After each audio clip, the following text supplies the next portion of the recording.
Quand on parle d'histoire de l'informatique, on parle en fait d'histoire de l'électronique. L'électronique est née en 1908 avec l'invention du tube à vide par un Américain qui s'appelle Lee De Forest, qui a inventé ce tube à vide, avec du vide à l'intérieur, et qui a permis derrière la naissance de toute l'électronique, la radio, la télévision et également l'informatique. Donc la brique fondatrice, c'est 1908, ça fait une centaine d'années qu'on a inventé ce premier composant.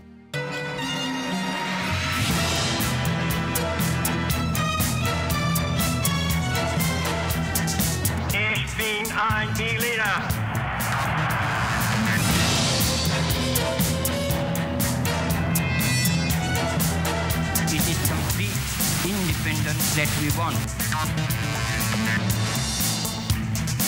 I have a dream.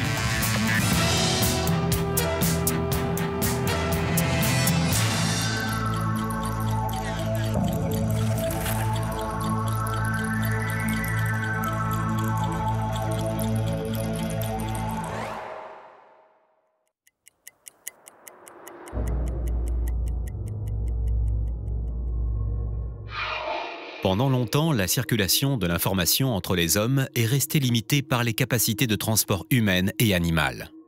Il a fallu attendre la révolution industrielle du 19e siècle avec l'apparition de nouveaux outils technologiques pour que les communications se fassent rapidement à l'échelle mondiale. Les débuts de l'électricité, l'invention du télégraphe, du téléphone, la mise à jour des propriétés des ondes électromagnétiques ont ouvert la porte à de multiples applications et aux premiers réseaux de communication de type analogique basés sur le principe de la modulation d'un signal électrique. La Seconde Guerre mondiale provoque un nouveau bouleversement plus décisif encore, avec les premières machines à crypter les communications comme l'Enigma et l'arrivée des supercalculateurs puis des premiers ordinateurs qui investissent au cours des années 50 et 60 le monde de l'entreprise et des administrations. En 40 ans à peine, l'informatique révolutionne la société et permet le passage de techniques analogiques aux techniques numériques, c'est-à-dire au codage de l'information à l'aide de signaux le plus souvent binaires. Cette révolution numérique affecte très rapidement tous les domaines de l'audiovisuel et des télécommunications avant de connaître sa consécration à partir du milieu des années 1990 avec l'ouverture du réseau Internet au grand public. Le monde entre dans l'ère des médias numériques en réseau, tandis qu'une certaine forme de convergence s'instaure entre les nouveaux outils d'information et de communication issus des progrès de l'informatique, des télécommunications et de l'audiovisuel. Véritable structure autonome capable d'intégrer des fonctions aussi diversifiées que celles d'écouter de la musique, de photographier, de filmer, de naviguer sur Internet ou bien encore de visionner des chaînes de télévision, le téléphone mobile en est peut-être le plus bel exemple aujourd'hui. Mais pour bien comprendre tout ce qui s'est passé, revivons étape par étape tous ces événements.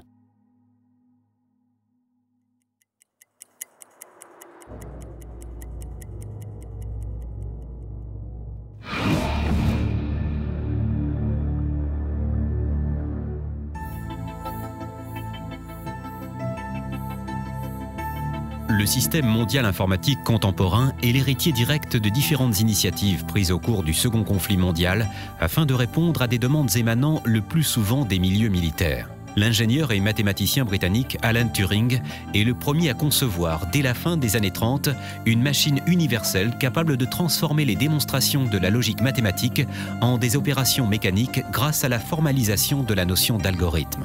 Le principe de l'ordinateur programmable est né.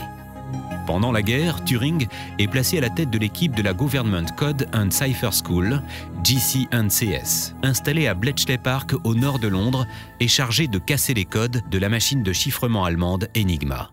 En fait, en 1939, les Allemands inventent une machine de cryptage qui est électromécanique, elle n'est pas encore électronique. Cette machine de cryptage s'appelle Enigma. Elle est basée également sur les travaux qui sont faits en Pologne où des mathématiciens développent un outil pour pouvoir crypter les communications entre l'état-major et les troupes. Et donc, les Allemands envoient à partir de l'état-major les instructions de déplacement des troupes, de qui attaquer, à quel moment, etc., sous forme de messages codés par Enigma. Cette dernière ressemble à première vue à une simple machine à écrire. Il s'agit en réalité d'un appareil électromécanique à rotor monté sur cylindre d'une grande efficacité et nécessitant la présence de deux opérateurs. Le premier tape le message à transmettre à l'aide du clavier, chaque pression entraînant la rotation des cylindres dont la fonction est de substituer une lettre par une autre qui apparaît sur un voyant éclairé. Cette lettre de substitution, prise en note par le deuxième opérateur, varie à chaque utilisation. Un P devient par exemple un C la première fois, puis un G la fois suivante. Des millions de combinaisons sont donc possibles. Adoptée par la Wehrmacht dès 1937, puis peu après par la Kriegsmarine et la Luftwaffe, la machine Enigma est sur le plan technologique à l'origine des premiers pas de l'intelligence artificielle. Bien entendu, les Anglais veulent décrypter Enigma. Décrypter Enigma pour pouvoir savoir où les Allemands vont attaquer. Pour décrypter, il faut plus de puissance que pour crypter. Mais surtout la mise au point par les Polonais puis par les Britanniques dès 1938 d'un appareil de décryptage automatique des messages transmis par Enigma permet une avancée décisive dans le domaine des calculateurs électroniques. Plus complexe encore qu'Enigma, un téléscripteur allemand doté de rotors fait également l'objet de recherches poussées de la part de l'équipe d'ingénieurs et de mathématiciens de Bletchley Park. Et donc on invente en Angleterre en 1942 Colossus, qui est le tout premier ordinateur. Il a été développé en un seul exemplaire. Ce Colossus, il va permettre de décrypter les messages allemands. Leurs travaux contribuent à la mise au point par Max Newman et Alan Turing en 1943 du Colossus, considéré comme le premier véritable ordinateur de l'histoire. Constitué de 1500 lampes, capable de lire 5000 caractères par seconde et d'effectuer divers types de calculs, il est également en mesure de programmer d'autres machines et de s'arrêter lui-même après avoir inscrit ses résultats sur un ruban de papier. On dit que c'est en partie grâce à l'invention de l'ordinateur que l'on va gagner la Seconde Guerre mondiale, parce que les Anglais auront su avant, sans que les Allemands le sachent, quelles étaient leurs intentions, où ils allaient attaquer, etc. Parallèlement à ces réalisations, de nouvelles avancées sont accomplies pendant la guerre aux États-Unis. Alors que plusieurs milliers de scientifiques et de techniciens sont mobilisés autour du projet Manhattan, la mise au point des premières bombes atomiques nécessite un nombre très important de calculs. De même, l'armée américaine est à la recherche à partir de 1943 de calculateurs capables de résoudre les problèmes de balistique et d'établir de nouvelles tables de tir. C'est dans ce contexte qu'est conçu l'ENIAC, premier ordinateur entièrement électronique. Achevé en novembre 1945 et dévoilé au public en février de l'année suivante par ses concepteurs John William Mauchly et John Eckert, cette machine de 30 tonnes occupe une surface de 160 mètres carrés. L'ENIAC, qui comprend plus de 17 000 tubes sous vide, est capable d'effectuer 5 000 additions ou soustractions par seconde, soit l'équivalent de 30 millions d'opérations élémentaires en journée, économisant le travail de 75 000 personnes s'attelant à des calculs manuels. Pour la petite histoire, il semblerait que l'ENIAC ait subi parfois des pannes en raison de cafards, ou bugs en anglais, qui se logeaient dans ses circuits. Même si ce terme semble avoir déjà été utilisé auparavant, le terme de bug est ainsi resté pour désigner les dysfonctionnements qui affectent les ordinateurs. Pour autant, ce supercalculateur présente alors un grave défaut. Son emploi nécessite des interventions manuelles afin d'adapter la configuration de la machine aux différentes tâches qui lui sont demandées.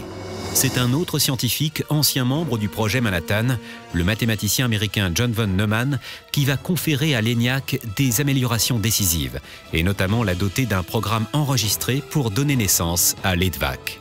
Préfigurant les caractéristiques de l'ordinateur moderne, cette nouvelle machine est la première à ne pas être soumise à la vitesse limitée du lecteur de bande papier pendant l'exécution du programme, les instructions étant stockées dans une mémoire qui supprime également la réinstallation contraignante de l'ordinateur à chaque nouveau programme. Et puis, à la sortie de la Deuxième Guerre mondiale, les Américains qui n'ont pas été touchés directement sur leur sol vont transformer ces investissements militaires en une industrie informatique.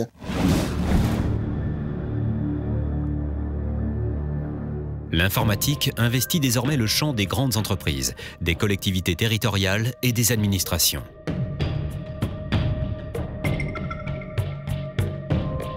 Parmi les ordinateurs dits de première génération qui apparaissent alors, se distingue l'UNIVAC, ou Universal Automatic Computer, premier ordinateur commercial réalisé aux États-Unis par les créateurs de l'ENIAC en 1951.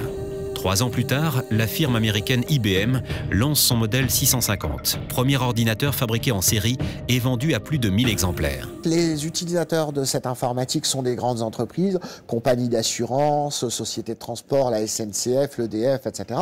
Et on l'utilise pour des tâches extrêmement répétitives mais simples.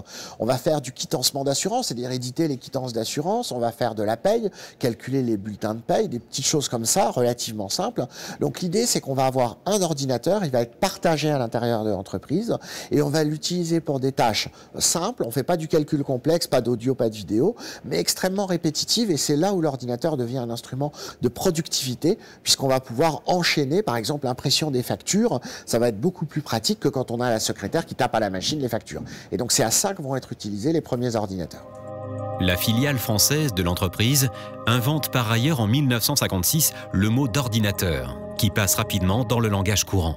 L'heure est encore aux cartes et aux rubans perforés utilisés comme support de stockage des données et pour entrer les programmes. La carte perforée, c'est le premier outil de stockage de fichiers. À l'époque, on n'a pas de mémoire magnétique dans laquelle on a confiance et qui permettent, comme aujourd'hui un disque dur, de conserver l'information. La carte perforée, c'est 80 caractères, 80 colonnes. Chaque caractère est perforé sur une colonne avec un code, un peu comme le Morse ou le Braille. Si je perfore la ligne 1 et la ligne 2, c'est un A, la ligne 1 et la ligne 3, c'est un B. Et donc, cette carte perforée va contenir de l'information que je vais ensuite alimenté à l'intérieur de mon ordinateur. On n'utilise pas de clavier à l'époque. On va rentrer les cartes perforées dans le lecteur de cartes perforées et c'est ça qui va permettre d'alimenter l'ordinateur. Donc c'est à la fois l'outil de stockage et l'outil de saisie d'informations. Donc en fait là on est à l'intérieur d'un ordinateur, on est dans les années 60, je suis un peu assis à la place de l'informaticien et derrière moi on a l'ensemble des armoires qui composent une machine.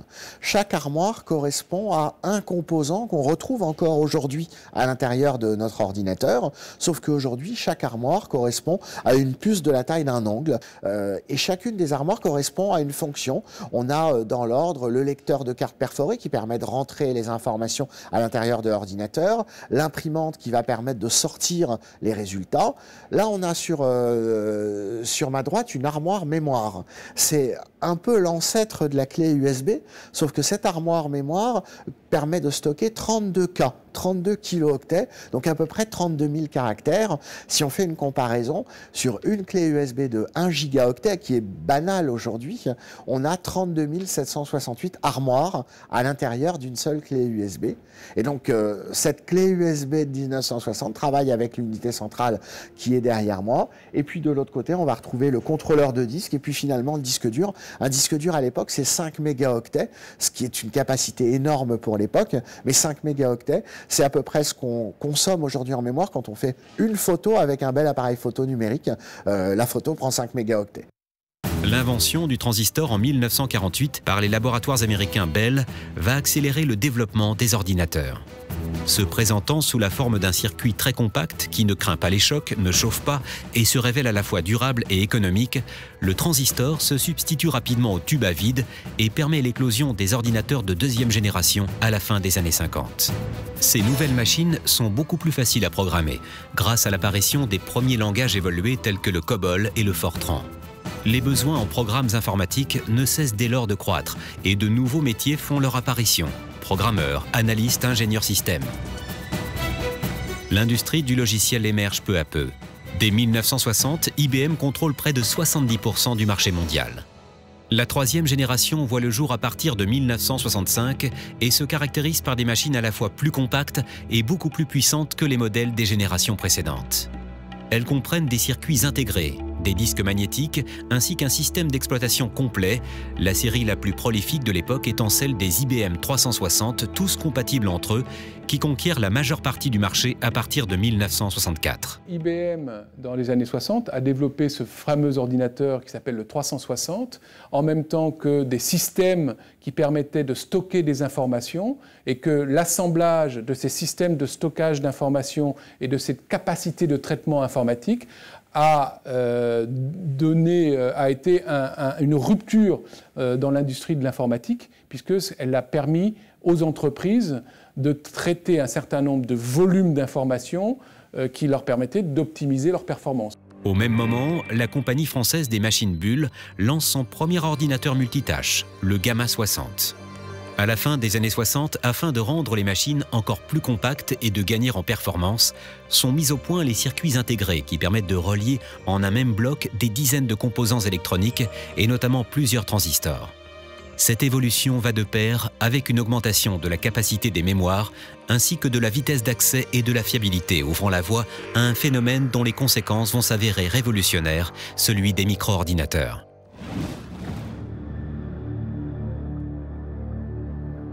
Les années 70 sont d'abord marquées par le succès des calculateurs électroniques, dont les performances s'accroissent à mesure que progresse la miniaturisation des composants électroniques. Des marques américaines comme Texas Instruments ou Hewlett-Packard proposent ainsi au fil des ans des modèles de plus en plus perfectionnés, destinés à la communauté scientifique, mais aussi au grand public. Dans le même temps, une jeune entreprise américaine, Intel, réussit à placer tous les transistors qui constituent un processeur sur un seul circuit intégré, donnant ainsi naissance au premier microprocesseur, l'Intel 4004. Le microprocesseur, ça consiste à graver sur une galette de silicium les informations que l'on avait auparavant à l'intérieur de ces armoires. Et c'est la grande étape de la miniaturisation, puisqu'on va pouvoir, sur une toute petite puce, graver l'équivalent d'une armoire. Et aujourd'hui, on a à l'intérieur de puces qui ne sont pas plus grandes qu'en 1971, des capacités des millions de fois supérieures, parce qu'on a réussi à réduire la taille du gravage, et donc on met plus d'informations à l'intérieur de la même puce. L'un des cofondateurs de l'entreprise, Gordon Moore, énonce au même moment une règle prophétique, la loi de Moore, selon laquelle la capacité des microprocesseurs doublera au moins tous les 2 ans à prix égal ou inférieur. En 1972 est lancé l'Intel 8008, qui contient 3500 transistors et permet d'envisager la construction d'un micro-ordinateur. La petite société française R2E est la première à concevoir une machine de ce type, pour répondre à une commande de l'INRA, l'Institut agronomique, qui souhaite alors disposer d'un système fiable de mesure et de calcul de l'évapotranspiration des sols. 2 Français, il faut rendre hommage aux Français, André Truong et François Gernel, inventent le micro-ordinateur. C'est-à-dire qu'ils prennent un microprocesseur, ils mettent autour un peu de mémoire des entrées-sorties et ils créent le Micral-N, le tout premier micro-ordinateur au monde. C'est une invention française, même si on n'a pas forcément été capable de le transformer en un produit largement commercialisé. Mais c'est important de noter cette date de 1973. Pour autant, le premier micro-ordinateur destiné aux particuliers est américain. Il s'agit de l'Altaïr 8008, vendu en kit ou prêt à l'emploi en 1975 et intégrant les premiers périphériques modernes, lecteurs de disquettes et cartes d'extension.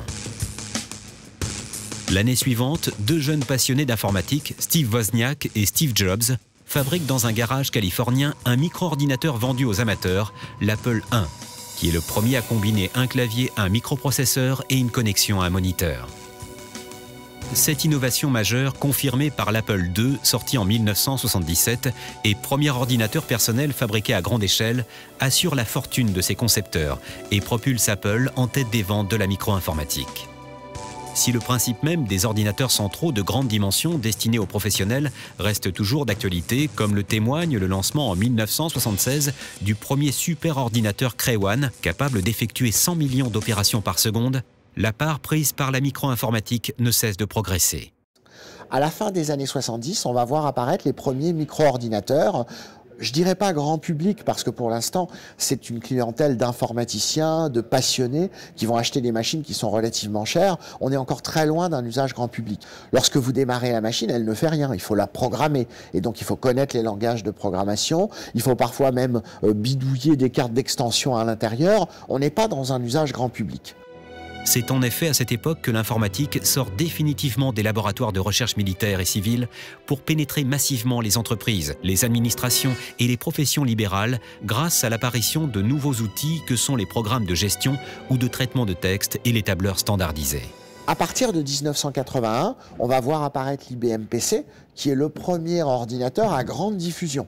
IBM, qui est présent dans les entreprises par l'intermédiaire de ces gros ordinateurs, va ensuite pousser le PC comme la nouvelle génération d'ordinateurs.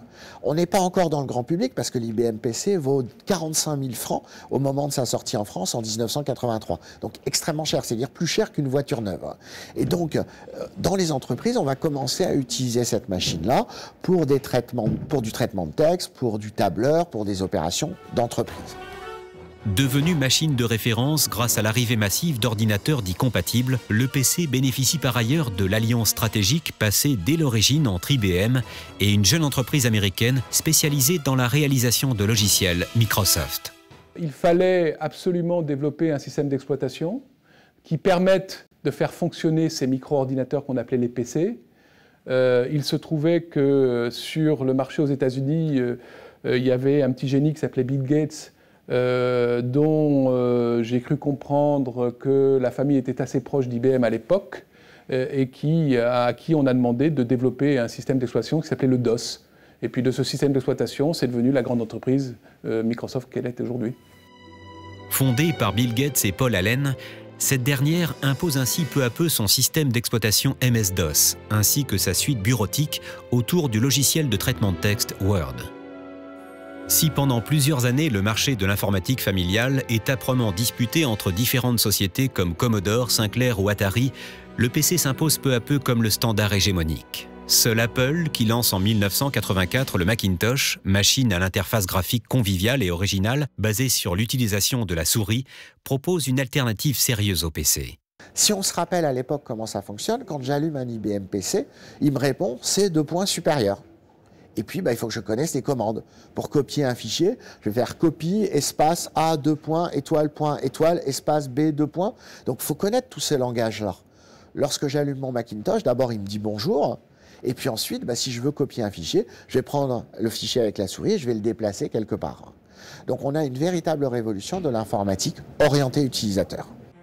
C'est également au cours des années 80 qu'apparaissent les premiers ordinateurs portables qui, grâce à un poids et un encombrement limité, peuvent être transportés très facilement du domicile vers le lieu de travail.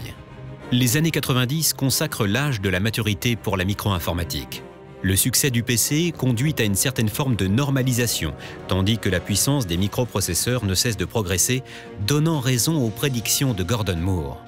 Baptisée Pentium, la 5e génération de microprocesseurs produite par Intel à partir de 1993 contient ainsi plus de 3 millions de transistors avant d'en rassembler 5,5 millions 2 ans plus tard.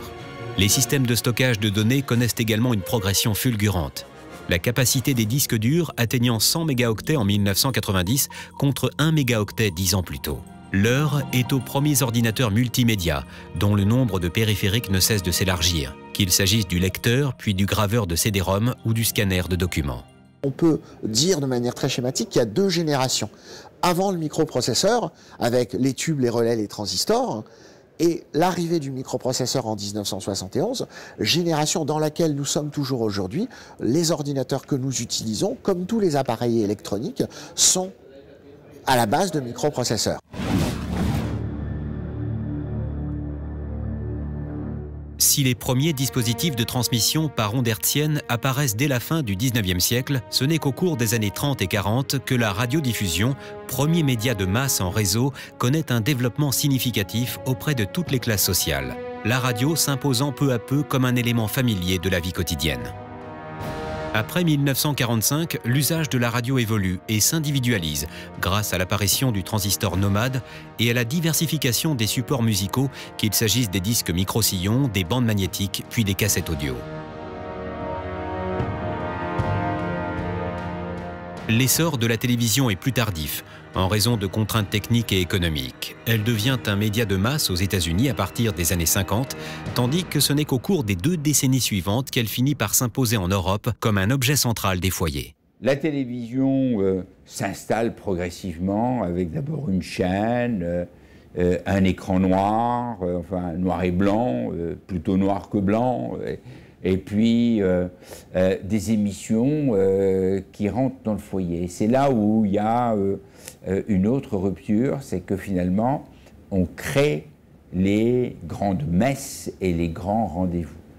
La télévision remplace la causerie au coin du feu, remplace les conversations entre voisins sur le pas de la porte. La télévision devient l'élément central du foyer. Et à partir de là, bien sûr, un véhicule formidable pour la publicité. Et puis, on a des petites séries, des choses qui sont là et qui cimentent la famille.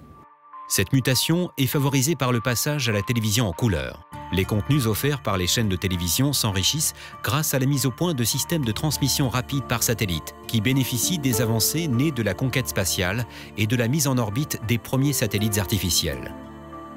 En juillet 1962, le lancement du satellite Telstar permet la diffusion de la première émission de télévision en mondiovision et en direct. Le lancement du magnétoscope à cassette au cours de la seconde moitié des années 70 permet d'enrichir les équipements avec la possibilité d'enregistrer les programmes et de louer ou d'acheter des vidéocassettes préenregistrées. L'époque est également marquée par l'apparition des premiers jeux vidéo sur console, première forme d'équipement grand public associant vidéo et support informatique, tandis que le disque compact ou CD, apparu au début des années 80, permet le passage à l'audio numérique. Dans le même temps, la mise au point d'une nouvelle génération de satellites permettant de capter au sol directement le signal avec une antenne parabolique favorise la diffusion de chaînes de télévision transfrontalières telles que CNN et le lancement de bouquets payants, parmi lesquels celui de Canal+ en France à partir de 1992, diffusé à partir du réseau Eutelsat. En 1995, la vidéo numérique avec le DVD fait entrer le cinéma à la maison. Ce nouveau support sert également de système de stockage de données, grâce à l'introduction de lecteurs puis de graveurs de DVD dans les micro-ordinateurs.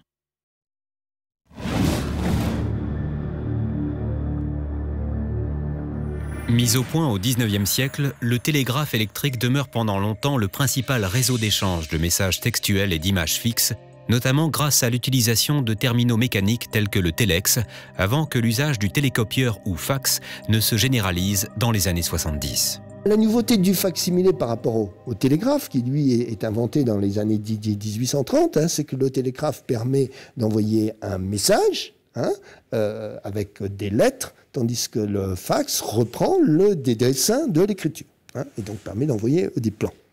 Eh bien, ce fax commence à devenir vraiment une technologie, disons, stable, de masse, à partir de l'après-guerre. Le secteur des télécommunications connaît lui aussi une mutation considérable après la Seconde Guerre mondiale. Les liaisons internationales par câbles sous-marins sont enfin rendues possibles grâce à l'installation de câbles coaxiaux. L'adoption, dans les années 80, de la fibre optique, capable de transmettre un signal sur les longueurs d'onde de la lumière, permet d'accroître de nouveau la largeur de bande disponible. Mais c'est surtout la pénétration de l'électronique puis de l'informatique dans les réseaux téléphoniques qui fait entrer la télécommunication dans une nouvelle dimension, celle des NTIC ou Nouvelles Technologies de l'Information et de la Communication. Dans un premier temps, les centraux téléphoniques chargés de gérer l'interconnexion des postes entre eux sont dotés au cours des années 50 de commutateurs électromécaniques qui se substituent aux opératrices qui effectuaient cette tâche manuellement. L'apparition du transistor et des premiers circuits intégrés autorise par la suite la mise au point de systèmes de commutation électronique, transformant les centraux téléphoniques en l'équivalent de très grands ordinateurs. Entamée au début des années 70, cette numérisation de la communication ouvre dès lors de nouvelles perspectives, et notamment celle de proposer aux utilisateurs la retransmission de sons, de textes, d'images et de données sur un seul réseau. La France joue un rôle pionnier en ce domaine, avec le lancement du réseau Transpac à partir de 1978, qui sert de base au réseau Télétel qui se met en place au début des années 80. Il permet ainsi le développement de la télématique avec la multiplication de terminaux autonomes destinés aux entreprises comme aux particuliers, le Minitel. Celui-ci connaît alors un grand succès, comme en témoigne le million d'appareils en service dès 1985. Le Minitel permet en effet d'accéder à des services en ligne dont les plus populaires sont l'annuaire électronique, la vente par correspondance et les sites de rencontres et de messagerie rose. Alors, le Minitel, c'est à la fois une invention extraordinaire parce que c'est la première fois qu'un pays crée un réseau. Parce que le Minitel, c'est l'objet qui est sur le bureau, mais c'est aussi tout le réseau qui permettait de se connecter les Minitel entre eux. Et donc c'est la première fois qu'un pays crée un réseau national comme celui-là.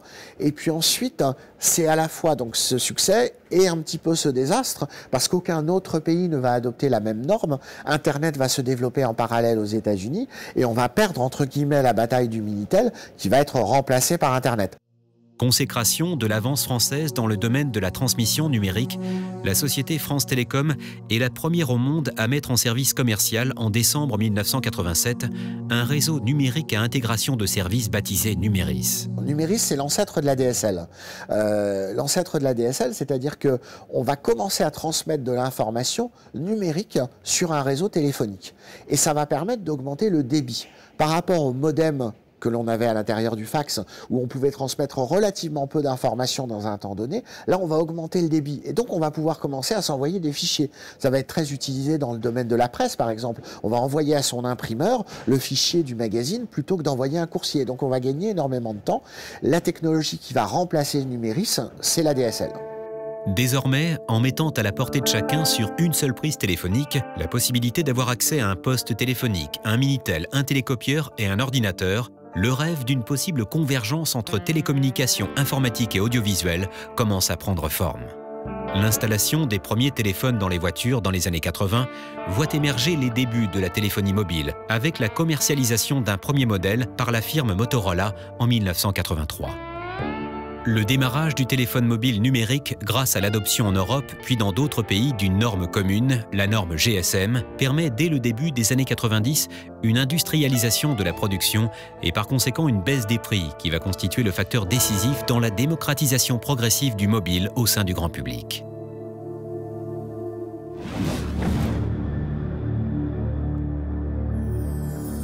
Pour comprendre l'origine de cette innovation révolutionnaire, il convient de se replonger dans le contexte de la guerre froide. Au cours de la seconde moitié des années 60, les militaires américains prennent en effet conscience de l'extrême vulnérabilité face aux radiations de leurs systèmes informatiques. De ce constat émerge l'idée d'un réseau décentralisé et étroitement maillé qui assurerait une meilleure protection des données sensibles en cas de conflit nucléaire. C'est le projet ARPANET, du nom d'une agence de recherche de l'armée américaine, lancée sous l'égide du Pentagone en 1969, avec la mise en réseau de 4 universités à titre expérimental. Les premiers mails sont échangés en 1972 et Winton Cerf, informaticien inventeur du protocole TCP/IP, crée l'appellation Internet pour Interconnection Networks 2 ans plus tard. Le nombre d'ordinateurs connectés va dès lors croître régulièrement pour atteindre 300 000 en 1990. Pour autant, Internet reste alors réservé aux chercheurs et aux étudiants. L'innovation majeure de l'Internet est la création en 1989 du World Wide Web, ou toile d'araignée mondiale, par le CERN. Fonctionnant avec un protocole particulier HTTP ou Hypertext Transfer Protocol, le web révolutionne l'Internet grâce à la mise en place d'un système hypermédia ou hypertexte, le HTML, qui sert à baliser les documents. Des logiciels complémentaires font alors leur apparition afin de faciliter l'accès aux documents référencés. Les navigateurs tels que Netscape, lancé en 1995, les annuaires comme Yahoo, créé en 1994, et les moteurs de recherche parmi lesquels Google, apparu en 1998. Avec le web, Internet tient ainsi son application grand public, le système étant définitivement démocratisé à partir de 1993. La très forte croissance conjointe de la téléphonie mobile, de la télévision numérique, qu'il s'agisse du satellite, du câble ou du numérique terrestre et du web, permet enfin d'aboutir à cette convergence numérique des contenus tant espérés. Celle-ci se manifeste par le basculement sur le net de contenus variés et de la stratégie suivie par les fournisseurs d'accès à l'Internet qui développent des offres de bouquets de services, associant Internet, télévision, vidéo, radio, téléphonie. Dans le même temps, la multiplication des terminaux dits nomades continue, favorisée par la promotion de la transmission sans fil Bluetooth qui ouvre de nouvelles perspectives, comme des échanges entre caméscope et appareils photo numériques, téléphone, PDA et GPS, lecteur MP3 et enregistreur sonore. L'ordinateur servant généralement de passerelle à tous les supports. Au-delà, les téléphones portables se muent de plus en plus en structures autonomes capables d'intégrer des fonctions diversifiées, parmi lesquelles la possibilité d'écouter de la musique, de prendre des photos, de filmer, de naviguer sur Internet ou bien encore de visionner des chaînes de télévision. Au début des années 2000, le déploiement de réseaux d'accès à haut débit comme le câble et surtout la DSL provoque une mondialisation encore plus rapide du web. Promu comme un espace de gratuité totale, celui-ci est perçu comme une ressource infinie d'informations, de renseignements, de connaissances et de contenus. Dans son sillage se développe une culture particulière, celle de l'open source, c'est-à-dire des logiciels libres, à l'image du système d'exploitation Linux. En ce sens, le web s'est mué en un véritable espace de création et de socialisation pour les internautes, et ne cesse de s'élargir avec la démultiplication des plateformes de communication que sont Facebook, MSN ou MySpace. Internet et l'entrée dans l'ère des médias numériques en réseau ont définitivement fait basculer le monde dans le 3e millénaire.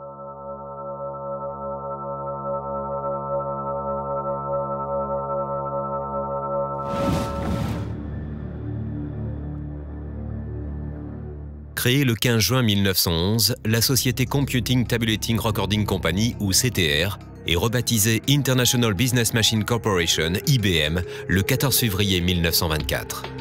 Basée à New York, l'entreprise est alors spécialisée dans la fabrication de machines électrocomptables, de balances, mais aussi d'horloges industrielles, de tabulateurs, de machines à écrire électriques et de cartes perforées. C'est à la fin de la Seconde Guerre mondiale, en 1944, qu'IBM se tourne vers l'informatique avec la mise sur le marché du calculateur à grande puissance Mark I, financé conjointement avec l'Université de Harvard. L'entreprise devient une grande firme internationale auquel sont rattachées de nombreuses filiales de par le monde.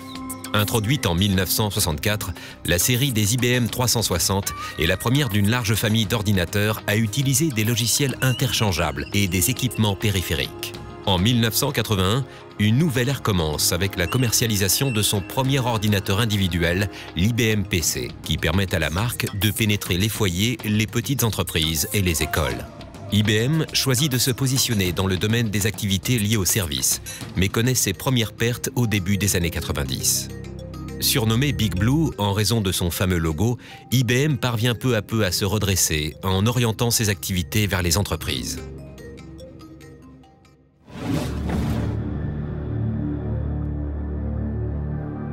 La société Apple Computer est fondée par Steve Jobs et Steve Wozniak le 1er avril 1976 pour commercialiser l'Apple I, un micro-ordinateur conçu par Wozniak et équipé d'un écran et d'un clavier. L'entreprise ne décolle véritablement que l'année suivante avec la sortie de l'Apple II, dont les versions successives connaissent un succès croissant, y compris à l'étranger. En 1984, Apple lance le Macintosh, une machine révolutionnaire à l'interface graphique conviviale et originale basée sur l'utilisation de la souris. Toutefois, son prix élevé, le manque de mémoire vive et l'offre limitée de logiciels font du Mac dans un premier temps un échec commercial.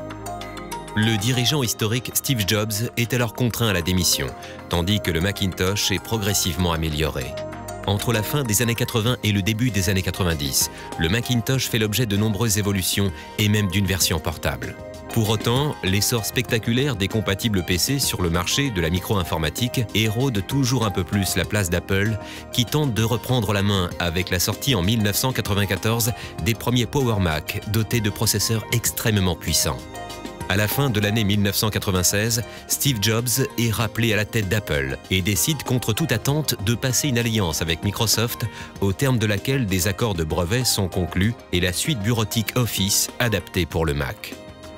En mai 1998, il décide de frapper un grand coup en annonçant la sortie de l'iMac, une machine au design futuriste, au prix enfin accessible et parfaitement adapté au multimédia. En octobre 2001, Apple lance son premier produit qui ne soit pas un ordinateur, l'iPod, baladeur numérique au design révolutionnaire.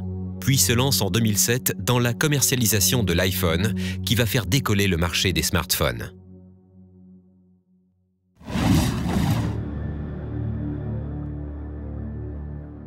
La société Microsoft est née dans la ville d'Albuquerque, au Nouveau-Mexique, en avril 1975, fondée par deux jeunes étudiants, Bill Gates et Paul Allen. Ces derniers souhaitent alors commercialiser le logiciel Altair Basic, qu'ils ont créé pour le premier micro-ordinateur américain, l'Altair 8800. En 1980, l'entreprise passe un partenariat avec IBM pour équiper leurs PC du système d'exploitation MS-DOS, tout en se réservant le droit de vendre des licences à d'autres constructeurs.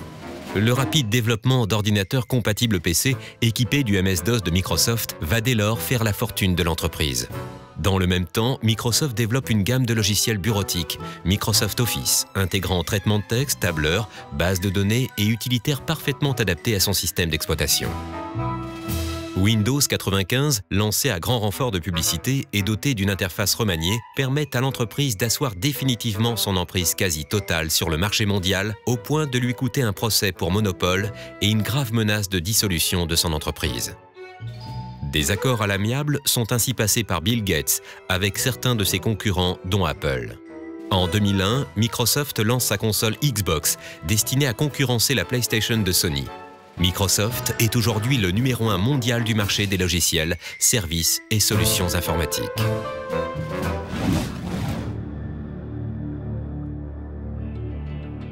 Le nom de domaine Yahoo est déposé par deux étudiants de l'université de Stanford, David Filo et Jerry Yang, en janvier 1994, tandis que l'entreprise du même nom est fondée en mars 1995 à Sunnyvale, en Californie, sa cotation en bourse intervenant un an plus tard. À l'origine, il ne s'agit que d'un simple annuaire web de sites qui connaît un vif succès et se transforme petit à petit en portail d'informations variées sur l'actualité, l'économie ou la finance. Dans le même temps, la société, qui a racheté plusieurs entreprises sur le web, s'étend à de nombreux territoires d'Europe, d'Asie et d'Amérique du Sud et propose aux internautes différents services gratuits et payants, parmi lesquels un moteur de recherche, des boîtes de courrier électronique et une messagerie instantanée. En 2004, après une rapide phase d'expansion, Yahoo s'impose comme le site web le plus visité au monde. Pour autant, depuis 4 ans, Yahoo n'est plus le site internet le plus populaire du monde, cette place lui ayant été ravie par Google.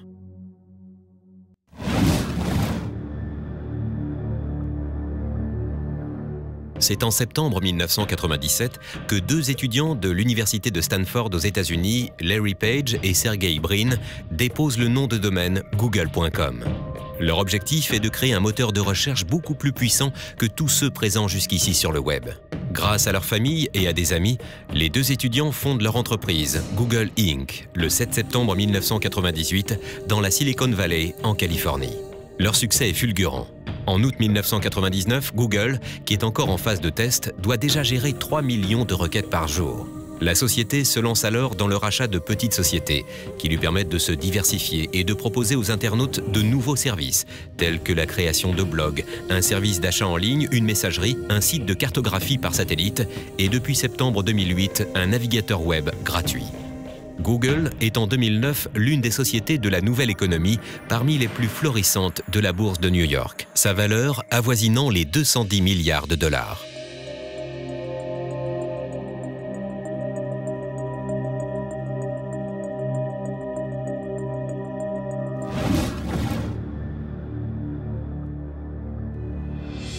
Au cours des 15 dernières années, le grand public a eu accès à une gamme sans précédent de produits radicalement nouveaux. Au-delà des progrès croissants des composants électroniques, cette démocratisation de l'accès au numérique a été rendue possible par une baisse spectaculaire des prix qui a transformé les équipements électroniques en des biens de consommation courante. Tandis que le parc mondial d'équipements numériques n'a fait que croître, les utilisateurs ont progressivement souscrit à des abonnements, leur donnant accès à des services associant Internet, téléphonie fixe ou mobile, télévision ou vidéo à la demande. Cette transformation des nouvelles technologies d'information et de communication en équipements de masse a bouleversé les positions du marché, ainsi que les modèles économiques traditionnels. La révolution numérique a eu ainsi pour effet de provoquer une dématérialisation des contenus à l'origine de comportements qui ne sont plus fondés uniquement sur l'échange marchand. Les transferts de fichiers via le peer-to-peer ont totalement bouleversé l'organisation industrielle du secteur du disque notamment et contraint ce dernier à trouver un nouveau modèle socio-économique. En imposant la gratuité comme modèle dominant, Internet a également rendu nécessaire la mise en place de nouvelles règles dans le but de protéger le droit d'auteur. Une autre idée qui est extraordinaire, c'est puisque on a la toile et puisqu'il y a la possibilité de communiquer de la sorte, pourquoi pas commercer?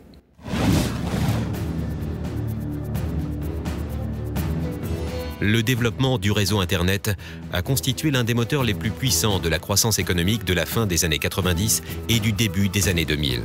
En mettant en relation des millions de sites et des millions de consommateurs, le web est devenu l'outil de référence de l'ère numérique, mais aussi un espace marchand ainsi qu'un enjeu industriel et commercial considérable, et ce en dépit de l'éclatement de la bulle financière des valeurs d'Internet en avril 2000.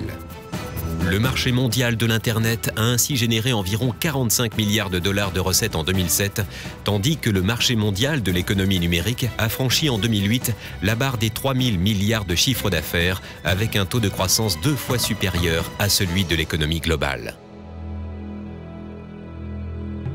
Enfin, la nouvelle économie a généré de nouveaux modes de travail et de production, avec le développement du télétravail ou du travail en réseau.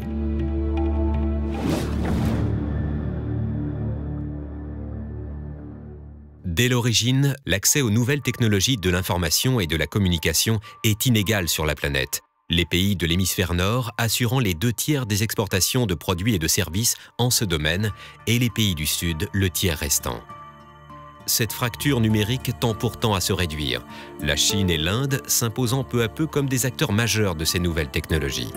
Le taux de pénétration d'Internet et l'utilisation de la téléphonie mobile connaissent ainsi une progression fulgurante dans les pays en voie de développement en raison de la réduction sensible des coûts d'accès à ces technologies. De toutes les technologies d'information et de communication qui se sont développées au cours du XXe siècle, c'est la technologie qui s'est diffusée la plus rapidement. C'est également un outil qui a permis à de très nombreuses populations, si on pense par exemple à des femmes africaines qui jouent souvent un rôle important dans le petit commerce agricole, de détail, eh bien finalement de pouvoir plus facilement pratiquer leur activité commerciale grâce au téléphone mobile. D'autres fractures numériques existent cependant à des échelles plus locales, notamment entre les villes et les campagnes, mais aussi d'un point de vue sociologique. Un fossé tend ainsi à se creuser entre ceux qui utilisent toutes les potentialités des nouvelles technologies de l'information et de la communication pour leur accomplissement personnel ou professionnel et ceux qui ne sont pas en mesure d'exploiter ces potentiels en raison d'un déficit d'accès au haut débit ou d'argent.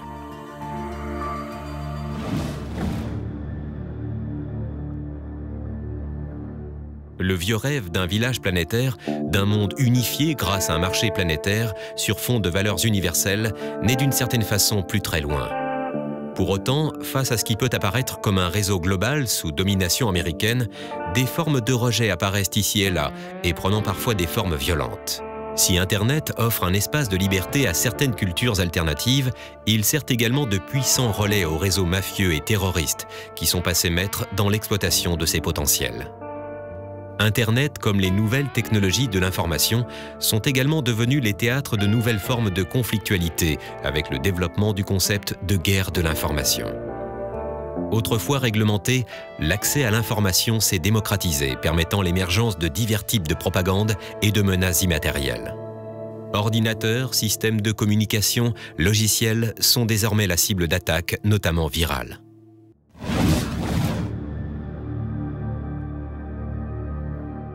Le numérique a révolutionné nos comportements sociaux et notre manière d'appréhender le monde. Dans un contexte de développement sans limite du réseau Internet, l'information est devenue protéiforme et se développe en flux continu.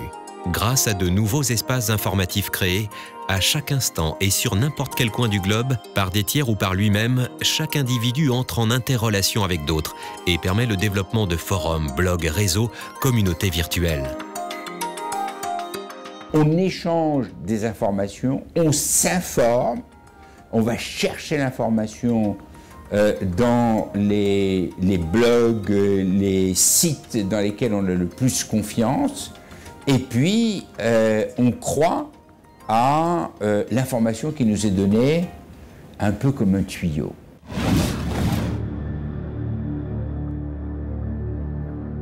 Sur la toile, des formes d'expression et de créativité inédites voient le jour et participent à la création d'une identité numérique propre à chaque individu ou groupe d'individus.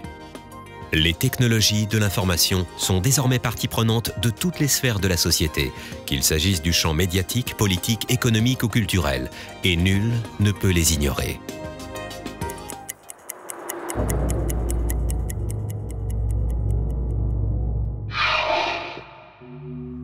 Jusqu'au XIXe siècle, la communication et l'échange d'informations ont été limités par les capacités de transport humaines et animales. La révolution industrielle, puis les débuts de l'électricité ont ouvert la voie aux premiers outils modernes de communication. C'est à l'issue de la Seconde Guerre mondiale qu'un pas décisif est franchi. Entre 1943 et 1945, les premiers ordinateurs sont d'abord conçus pour un usage militaire, avant de gagner le monde de l'entreprise et des administrations au cours des années 50. L'invention du transistor en 1948 accélère le développement de l'informatique avec des ordinateurs de plus en plus puissants et dont la taille ne cesse de diminuer, tandis que les premiers langages informatiques voient le jour. Au milieu des années 60, les ordinateurs de la troisième génération font leur apparition, avec les premiers circuits intégrés, disques magnétiques et systèmes d'exploitation complets, dont l'IBM 360 est le meilleur représentant. Les décennies 70-80 sont marquées par la naissance de la micro-informatique qui déferle dans le monde économique avant de toucher le grand public. En outre, la mise au point de logiciels de plus en plus conviviaux achève de faire de l'ordinateur l'outil indispensable du monde du travail contemporain. Les premiers jeux vidéo sur console marquent la naissance d'équipements grand public, associant vidéo et support informatique, tandis que le disque compact ou CD permet le passage à l'audio numérique. La numérisation de la communication, entamée au début des années 70, est en marche, alors que les centraux téléphoniques se transforment en véritables superordinateurs. Le Minitel français, lancé au milieu des années 80, permet le développement de la télématique et anticipe la création d'un premier réseau numérique associant télécommunications, informatique et audiovisuel. Dans le même temps, le téléphone mobile fait ses premiers pas. La micro-informatique entre alors dans l'âge de la maturité et se banalise en Occident tant dans le monde de l'entreprise qu'auprès du grand public. Mais surtout, le réseau Internet, né aux États-Unis à partir d'un projet militaire dès 1969, s'ouvre à la société tout entière à partir de 1993 par le biais du World Wide Web créé 4 ans plus tôt. Les autoroutes de l'information sont définitivement ouvertes et avec elles, l'ère des médias numériques en réseau. Le grand public s'approprie rapidement ces nouveaux outils, accélérant les progrès technologiques. La convergence des contenus numériques est en marche, alors que les terminaux dits nomades se multiplient au début des années 2000 grâce au passage au réseau d'accès à haut débit et à la promotion des transmissions sans fil. Le web devient un espace de création et de socialisation pour les internautes, mais aussi un espace marchand, ainsi qu'un enjeu industriel et commercial considérable. Même si les pays de l'hémisphère sud connaissent un réel retard en matière d'équipement, la fracture numérique se réduit entre le nord et le sud. La révolution numérique a bouleversé nos sociétés, faisant naître de nouveaux types de comportements et de nouvelles formes de pratiques consuméristes et de communication avec l'apparition de réseaux sociaux.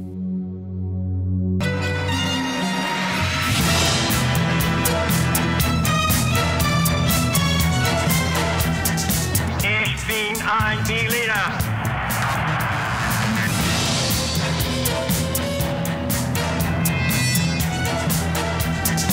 Power that pervades everything. I have a dream.